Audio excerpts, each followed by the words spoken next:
Or good evening guys. Today I'm going to teach you again kung paano gamitin yung phone application sa paglipad-lipad sa TikTok. So before I have used my laptop kasi nga mas madali siyang gamitan at mas komportable ako. But for now, since marami sa atin or marami gumagamit lang ng cellphone or editing apps, so I will try my best to show you how to edit the flying effect sa cellphone ko. So as you can see, I have many, what do you call this, video editing apps here on my phone. I have KineMaster. Also I have Viva Video at also Filmora Go. Meron akong dalawang version ng Viva Video. Isa yung Pro at saka yung isa yung non-Pro. So today I am going to use the Viva Video na na-download ko sa Play Store. Yung kasing Pro na-download ko siya sa AC Market, but it's harder to use. So gagamitin ko yung Viva Video. Eto. Okay, so for the Viva Video, I recommend this. Though there are so many editing apps na video. I love KineMaster, pero when it comes to this floppy or flying effect, mas gusto ko yung Viva Video. So they have their own charms. Meron silang kanya-kanyang galing sa pag-edit ng video. So for this effect, I guess that Viva Video is the best sa mga cellphone app. Though I don't really like doing it on my phone kasi nga napakatagal. Compare mo naman sa laptop, mas mabilis siya. Like half an hour matatapos ka na, pero pagdating sa phone, I don't know.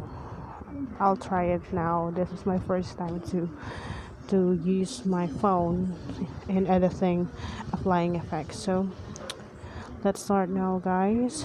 So kagaya ng sinabi ko dun sa unang video, gagamitin ko ulit yung video ng kapatid ko na lumulundag-lundag na sandali. 1, 2, 3, 4, 5. Tapos yung bago niya today, I have this one, also this one. Okay, so click next. So nandito na tayo ngayon sa loob ng editing app. So first thing that you will do is mute mo lahat ng video clips. Mute mo lang lahat para kapag nag-add ka ng audio sound or music sound, wala nang Okay, so going back. So just like with my first video, I will start with when he is standing. So swipe mo lang, swipe left, hanapin mo yung split, yung may wagang gunting.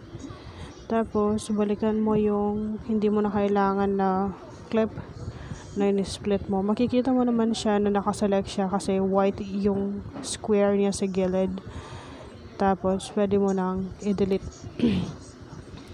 Tapos ito, yung kinat mo kanina or yung split mo, pwede mo siyang i-copy para tumagal. So makikita mo naka-white yung gilid niya. It means to say naka-select siya. So just duplicate it para tumagal ng konti. Like 3 seconds before he will fly. Okay, so move forward. Dito na siya mag-i-start na mag-jump. Okay, so technique lang guys, since sa cellphone mahirap siyang i-edit kasi nga there are times na sinasabi niya na siya clip too short to clip or too short to split. So, technique lang is hanapin mo yung paa niya na bago lumipad o yung saktong palipad pa lang siya. Ayan.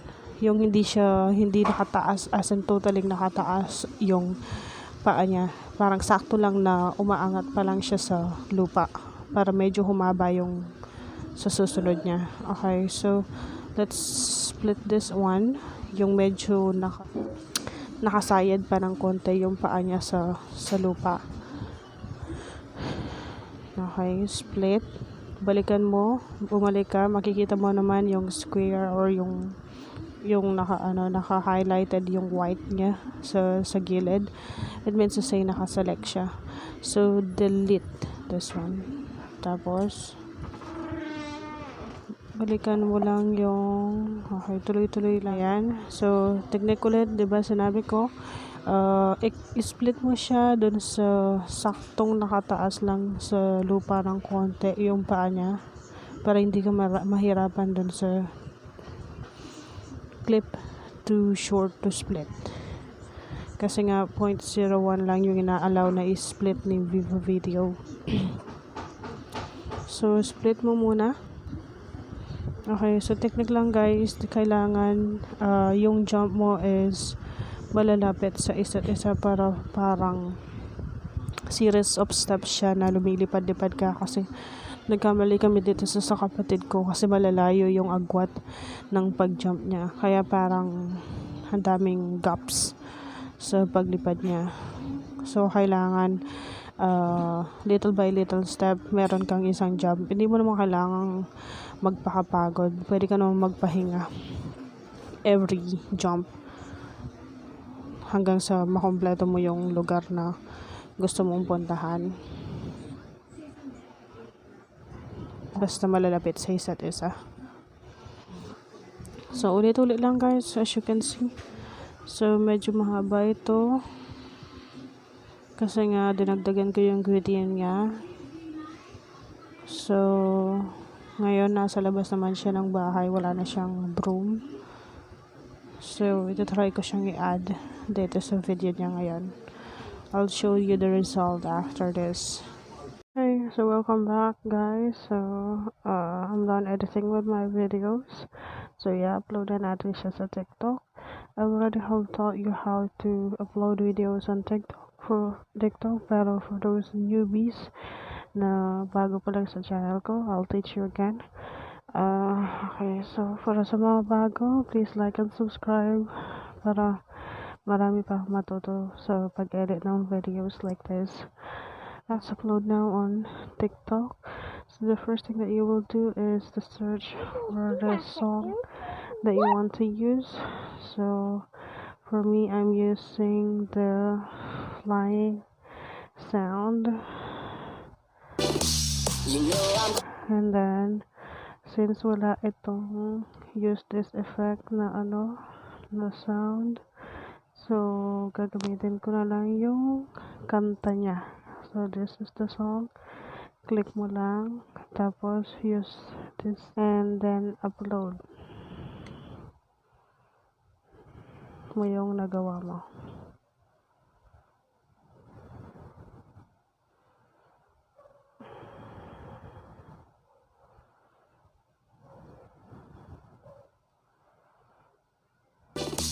You know I'm gonna get.